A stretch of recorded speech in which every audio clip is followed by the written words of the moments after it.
Den Mas Haji Umar Said Cokroaminoto, atau lebih dikenal dengan nama Hos Cokroaminoto, adalah seorang tokoh penting dalam perjuangan anti-kolonial di Indonesia pada masa penjajahan Hindia Belanda.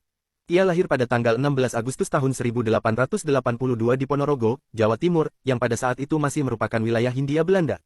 Cokroaminoto adalah anak kedua dari R.M.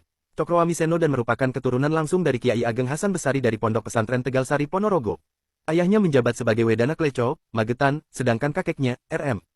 Adipati Cokronegoro, pernah menjabat sebagai Bupati Ponorogo. Dengan latar belakang keluarga yang terkait dengan pemerintahan, Cokroaminoto telah meniti karir sejak muda.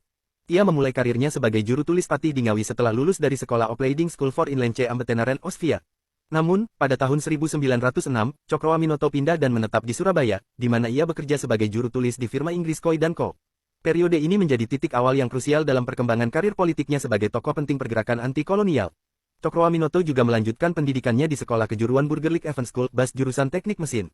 Meskipun pada usia 24 tahun ia lebih tua daripada rata-rata siswa BAS yang memulai sekolah pada usia 16 tahun dan lulus pada usia 19 tahun, Cokroaminoto menjadi sosok pemimpin di lingkungan siswa BAS, membawa teman-temannya sebagai kalangan terpelajar muda di Surabaya. Pada tanggal 16 Oktober tahun 1905, Cokroaminoto bergabung dengan Sarekat Dagang Islam SDI, organisasi pertama yang lahir di Indonesia, yang merupakan tempat perkumpulan pedagang-pedagang Islam yang menentang politik Belanda. Keterlibatannya dalam SI dimulai ketika ia menjadi pemimpin gerakan Budi Utomo di Surabaya. Namun, karena beberapa kendala, Cokroaminoto tidak berhasil mendapatkan dukungan dari kalangan priayi dan pejabat tinggi pribumi. Sebagai gantinya, Cokroaminoto diminta oleh Haji Samanhudi untuk bergabung dengan organisasi Sarekat Dagang Islam di Surakarta. Di bawah kepemimpinannya, SDI kemudian mengubah namanya menjadi Sarekat Islam SI pada tahun 1912.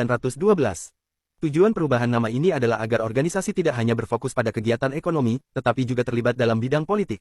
Dalam perjuangannya sebagai pemimpin SI, Cokroaminoto meninggalkan gelar kepriayiannya. Oleh pemerintah Hindia Belanda, beliau dijuluki The Ongek Ronde van Java, yang berarti Raja Jawa Tanpa Mahkota.